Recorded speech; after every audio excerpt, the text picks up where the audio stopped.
Welcome back to the Infinite Restaurants podcast, where we share insights, perspectives, and stories from the front lines of hospitality. I'm your host, Andrew Cook. Thank you for joining us as we explore the topics that influence the industry, innovations that amplify our experience, and bring you the guests that are surfing the waves of change. I'm excited to extend a warm re-welcoming to Mark Brandau. Mark Brandau is a group manager at Datassentials. He and his team produce the twice-weekly COVID-19 research reports in addition to all the firm's off-the-shelf publications.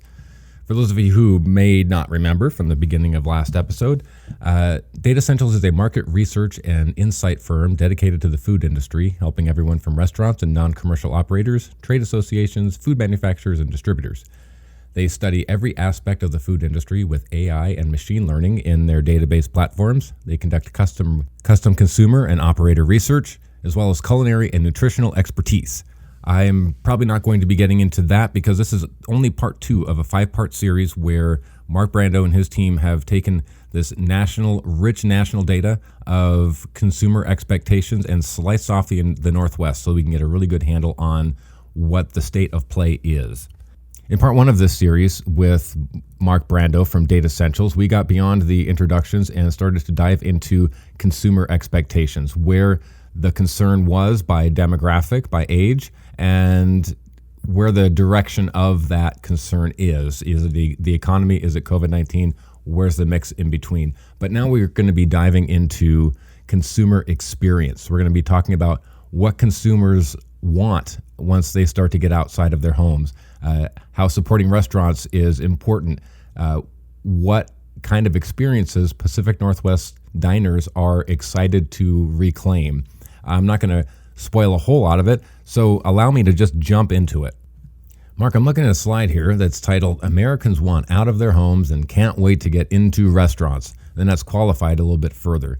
Consumers in the Pacific Northwest track fairly closely to the whole country in terms of cabin fever, but this small sample might be a little more reticent to get back to all of life as it was before.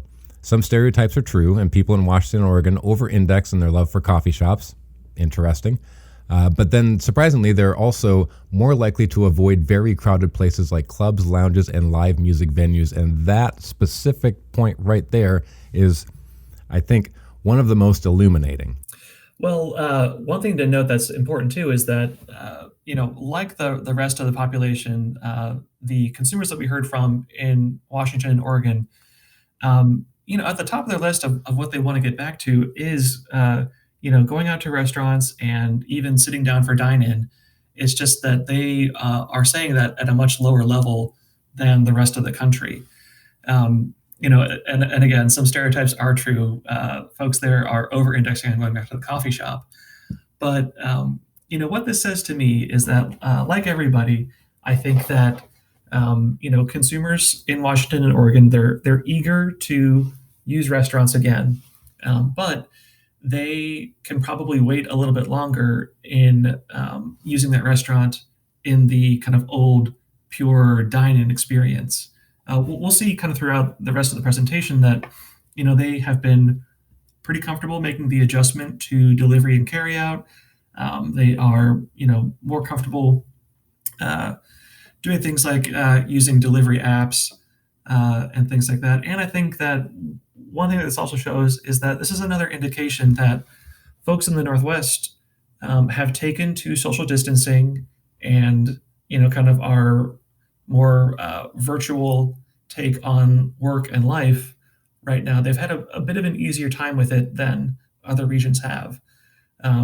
We didn't totally get into it before, but the small sample of folks that we talked to in the Northwest, half of them made the transition to work from home. Very few of them were laid off or furloughed because of COVID. So I think that in some ways, there are a lot of industries that are bigger in the Northwest that are more suitable to remote work. And so, that means that life and finances were a little bit more able to kind of keep their continuity compared with other folks in other regions.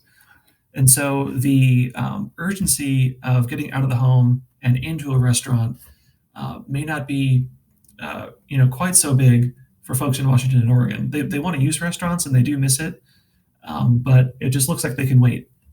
This particular slide, I think, is one of the most illuminating of the deck. There are other great ones coming up, so stay tuned. But I'm looking at a list of categories that answer this question: which of the following food and drink places or activities are you most excited to get back to? And we're looking at a little over 15 of these, I think, and they range from meeting family at friends at restaurants to visiting recreational places like movies, malls, museums, watching a game at a sports bar, going to nightclubs, lounges, music venues, all that. One of the things that really stands out is it's about a 50-50 split on whether we are ahead or behind the national average.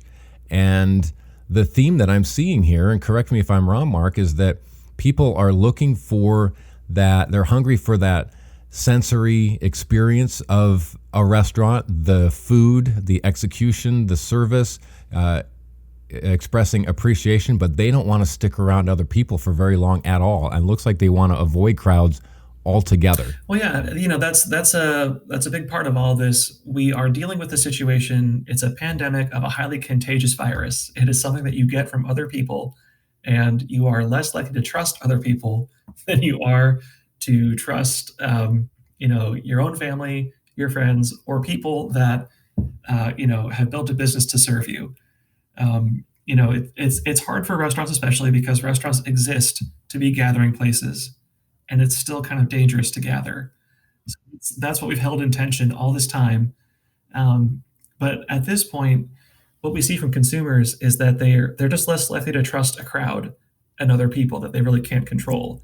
Yeah, that was something that really jumped out a few weeks ago when this question was first presented from your research, that the general trust for restaurants has been quite high. The general mistrust of other people has been even a little bit higher. I think we were looking at a high 70% of people that had a strong distrust of their fellow citizens whom they share a public space with.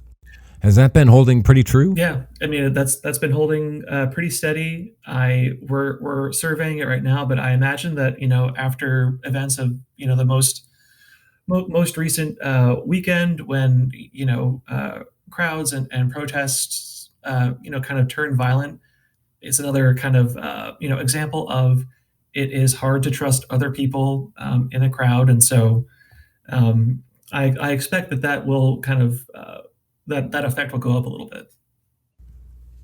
Yeah, I'm very interested to see what the short and long-term impacts of this social unrest are. Consider me engaged. And maybe I will have an opportunity to talk about this again on the show. But specifically to going back to this slide before we move on, I just wanted to throw out some of that informed speculation that we kind of peppered and teased at the beginning of part one. And what I'm seeing here, specific to the Northwest, is as we start to transit into these new phases, wherever we happen to be, a lot of what's being regulated is dining room size and seating capacity. And in some places it's 50%, some places it's 25%. But even at the 50% capacities, I haven't met a restaurateur or talked to a restaurant professional yet who has been able to nail down that 50% number. So the silver lining here is that people don't want to sit around for an hour and a half with a four top, or they're not really there to reconnect in a long, significant way. So that social aspect isn't necessarily got the oomph behind it that it did before, or what it might seem like it does by paying attention to that general population that Mark, you've been talking about. And so structuring your service sequence and your menu to favor an expedient experience can work in your favor. Those 2.5 turn nights might be able to balloon into a 4 and the good news there is night. that the diners are going to help you out a little bit, right? Just the appetite for lingering, all day and getting more rounds of drinks and appetizers and dessert, that's going to be slower to come back. And it's bad news because it's hard to build up the average check that way. But you might be able to just accommodate a little bit more volume. But let's don't get me wrong, it's going to be hard to maintain your levels of sales that you need when your capacity is limited, and when there are still plenty of folks that are going to be reticent to come in and sit with you. They might make it up with some delivery and carry out. It's not assured. And that's not to say that you should give up on selling appetizers or desserts or after dinner drinks. I think that all of those categories are still valid, maybe even more so than ever before, but it's about the time. It's about the time allotments. So, for instance, an appetizer doesn't need to be timed out in a formal manner so that they have plenty of space between appetizers and their next course. People will probably appreciate the extra flavor that's being imparted on their experience. Desserts can be sold to go and sent out, and so optimizing some dessert options that maybe aren't ice cream based and can be traveled. Same thing with drinks. We can sell mason jars of mixed cocktails. Anything with a lid is what the new liquor regulations are, as well as other lighter alcohol service regulations. All right, jumping off my soapbox and getting into the next slide. Supporting restaurants is a growth factor in restaurant choice, especially in the Pacific Northwest. While early drivers of restaurant choice remains top considerations like cleanliness, taste, and location, Americans are starting to give more weight to the idea of supporting local restaurants they have seen feeling the brunt of social distancing. So here's how the question is asked. What are your top considerations when choosing a restaurant during this time of coronavirus? And what we're looking at here are just different aspects of concern. For instance, clean and sanitary, supporting restaurants that need help, great taste, nearby, good service and staff, local or independently owned. And what I'm looking at here, Mark, is that we are ahead on some really cool areas. So we lead the nation. We're ahead of the nation on wanting to support restaurants that need help. We're ahead of the nation in great taste, in health, and in variety, but we are behind in speed. We are behind in service, value, clean and sanitary. How does this kind of shuffle out in your perspective as the data analyst? Sure. Well, the first thing to note is that for both the Northwest and for the general population, even the top consideration right now is clean and sanitary, and that before COVID was never the case. But before this all happened, the usual big considerations once a consumer decided that they wanted to get a meal from a restaurant, whether it was to go or dine in, the top considerations were always things like, okay, what's nearby? What do I have a craving for? What do I think is the tastiest value? And cleanliness was way down the list, but now it's at the top. It probably will be for a while. I think that we're not so far from the end of this that's going to cease to be important. Um, but to your point, the real bit of good news here is, this sense that restaurants are businesses in our community that could really use our help, that rely upon us right now. Um, that is a really good development, and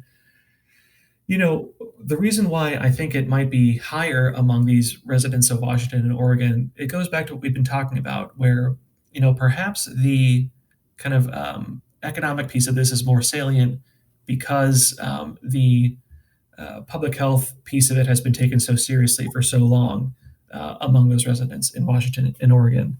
To your point, I think that a lot more people are more aware now of just what a low margin business a restaurant is.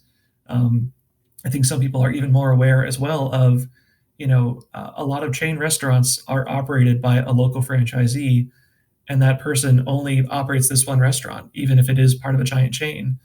So that's a little bit more awareness of that too. But again, not everybody is going to take a look at a restaurant's P&L. So, some of that, some of those perceptions will, persist of, you're still a business owner, man. So, so don't get me wrong there, but I do think that there definitely is more of the sentiment of people wanting to support restaurants right now because they recognize that the need is there. People are saying that they want to support independent, local mom and pops more than chains. That's what they say they want to do in surveys. And then when we track their actual behavior, they don't quite live up to that as much, but still, the sentiment is there, and people want to do the right thing there. So, where do you see that changing, or do you see it changing, or is that even a fair question to ask? Yeah, it's a good question. Where I think it's probably going to go.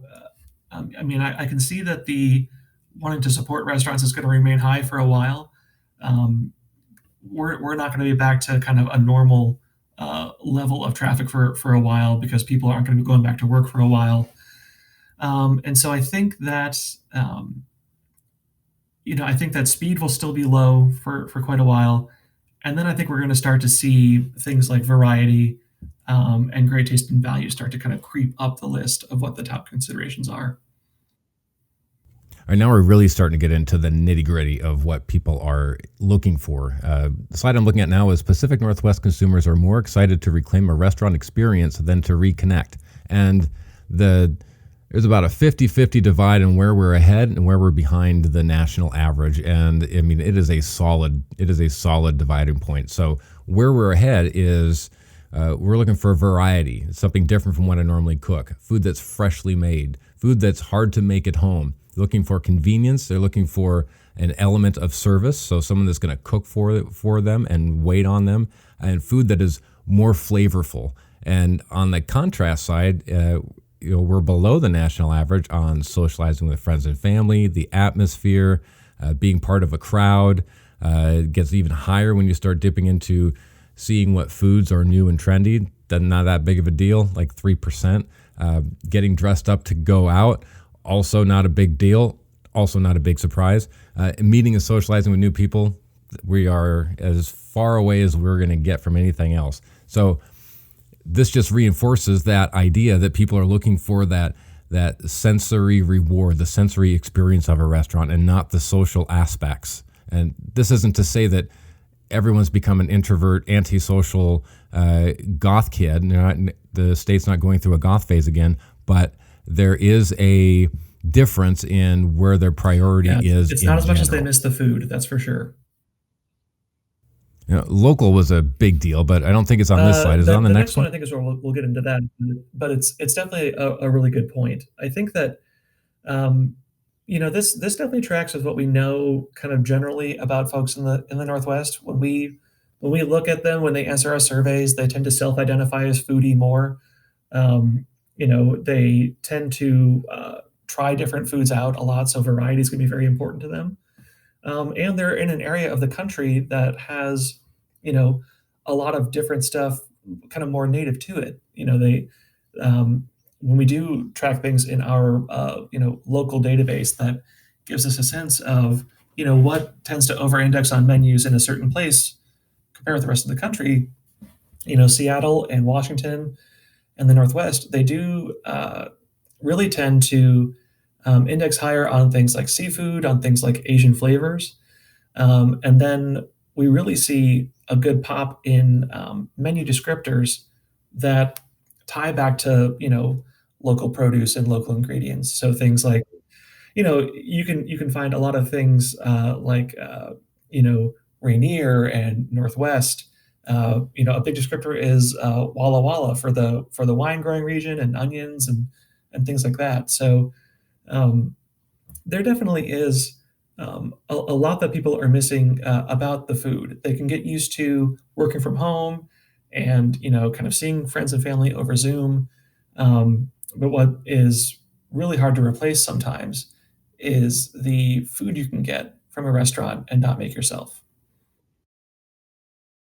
Which I feel all this just really hammers the point in that looking to re-enter this dining room space in what you can do quickly, efficiently, and well. Where can you excel, and how can you trim that time down, almost like a professional athlete would, to optimize not only their people's expectations so that you can exceed them, but to optimize your own physical space. And I think that it's fair to incorporate this into your messaging as well, so that some people who may be there for that social connectivity don't feel like they're being rushed out or ignored, that you can say that you want to make these social gathering times as brief as people choose they want to make them. And I think that's probably a pretty comfortable place to put yourself. So what we're seeing here is that people have gotten used to and have appreciated food, that your menus that have been optimized for takeout and delivery, but they're kind of tired of it and they want those fresh tastes and they want to revisit those experiences of food and dishes that's been prepared expertly and sold with and served within minutes of its preparation, where it's still steaming off of a plate. And so working a menu out like that, we'll be getting into the culinary expectations here soon, but to have your service dialed in so you can do these things quickly, so that when all that food is put up in the cook's line with that metaphorical ding, you can run it out there and toss it from 6 feet away. Probably not, but that's what the rules say you should be doing. And getting back down to those really well executed house dishes, the things that people just can't make well at home, or that lose a lot of their quality as they're being delivered or taken home. And look here as I gander my eyes upon this newest slide. People aren't ready to make a night of it. Consumers in the Pacific Northwest are much more likely to get in and out of a restaurant when quarantine ends, rather than Americans in general, who want to stretch out the occasion. People in Washington and Oregon also index much higher on getting food for leftovers, so getting repeat traffic from them might be difficult. They might also have a higher expectation and standard for restaurant packaging. So here's how the question is asked, and it is, which of the following are you likely to do the first time you go back out and dine in at a restaurant? And I like what I see here, to be honest with you. So the tippy top for the Pacific Northwest, which is, I think, looks like 11 points higher than the general population, is to leave a larger tip than they would have before COVID-19. The next one for the Northwest is thanks restaurant staff for being open, ordering extra food so that they can take it home. Eat faster, get in, get out as quickly as possible. We've been talking about that, but I want to circle quickly onto the order extra food so that I can take home leftovers. Another opportunity to perhaps increase check sizes or to personalize the experience by giving them an opportunity to take some curated items home that might be a meal kit or a family meal or something that would be great for reheating for convenience at another time. And maybe you could even incentivize them to order it as part of their sit-down meal and get a discount that way. Mark, I feel like I've been talking too much on this. Will you please share your thoughts? Mm-hmm. Yeah, and just what the Northwest really is below on, and what they under index on is, kind of staying out, lingering longer, which will be good for your throughput. But again, it's always hard to kind of make that up in volume. I do think you're right that the way in which people take home the experience with them from your restaurant is going to matter. So having special things to offer, like a take-home cocktail or espresso, is definitely something to kind of keep in mind. How can you make a dessert or a signature item more portable? And that can be really tough depending on what cuisine your restaurant's built around. But it is a good thing that people they still want to support the restaurant, and that's still evident in the data here. So things like tipping larger than they normally would, or tipping at all on carryout, which isn't the expectation for a lot of people. That goes to helping your staff and helping you and your bottom line make it through. But it's going to be a challenge when so much of what a restaurateur thinks about is the environment on premise, that it takes a lot of our energy and a lot of our concentration to get right and to differentiate. And for right now, at least in the Northwest, I mean that's not quite as salient as the food. Now, as my eyes travel across the last slide in this segment, if they do go out, Pacific Northwest guests know what they want. After months of the same old, Americans are excited for the variety and signature dishes that only restaurants can provide. This goes for foodies who populate Washington and Oregon as well. Here's the question that's posted.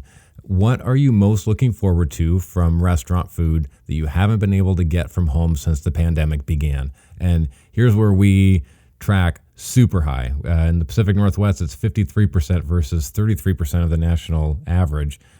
We are craving specific dishes from certain restaurants. And so you're going to see some of those regulars. I think that's a pretty safe bet. Also, we're looking for variety. We want more options than what we've been getting at home. We're craving dishes that are hard to make at home.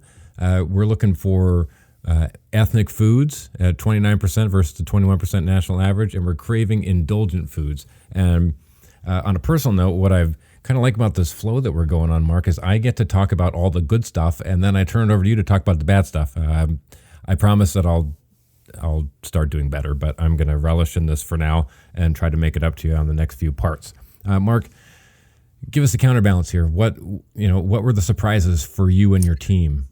Yeah, I mean, I think that I would have expected a lot more people looking to really splurge and really go all out, and it's just not the case. I mean, fewer than 1 in 6 people are thinking about that at all, and that's just about the average of the general population. So there's definitely a lot of pent up demand, but there's not necessarily pent up demand to just kind of go all out and kind of go above and beyond the idea of treating yourself. Um, and so one of the lowest options, of course, is going to be kind of how the food is presented. I think if we're dealing with our own presentation and plating of mac and cheese at home, and a bucket of chicken, or a basket of wings, we do get delivery. Presentation is going to be kind of lower on the list of priorities. But then otherwise, I think just we have made the most of it. We've done a lot of delivery and carry out, so we're kind of over the foods that we know travel well. Things like lots of pizza or barbecue. I think we're really, to your point, more than half of us are really craving something specific from a certain place. I think that we know exactly what we've been missing these last 3 months. Yeah, that tracks for me. If you're anything like me, and boy, I know I sure am, I'm starting to think about some of those dishes from restaurants that I counted on to prepare them.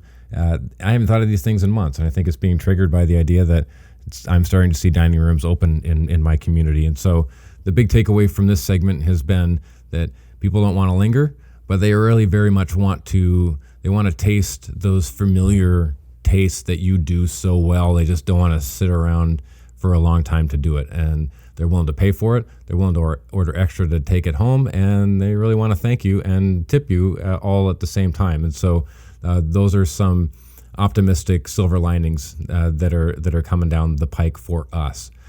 Mark, I just want to make sure that I keep thanking you for the time and attention that you've given us.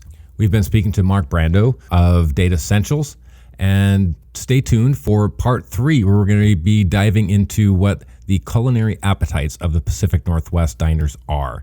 Thank you for tuning in to Infinite Restaurant Podcast, where we share insights, perspectives, and stories from the front lines of hospitality. I have been your host, Andrew Cook, and this broadcast is brought to you by Harbor Food Service, where they believe that life happens around the table.